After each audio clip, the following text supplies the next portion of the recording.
আমি আব্দুল হান্নান মাসুদ সংবিধান সংস্কার পরিষদ সদস্য হিসাবে সশ্রদ্ধ চিত্তে শপথ করিতেছি যে আমি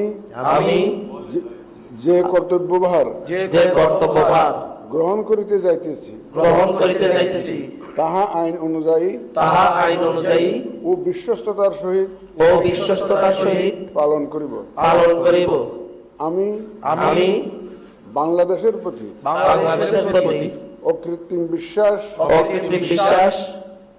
ও আনুগত্য পোষণ করিব এবং পরিষদ সদস্য রূপে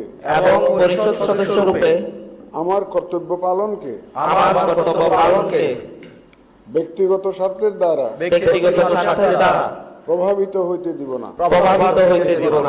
ধন্যবাদ।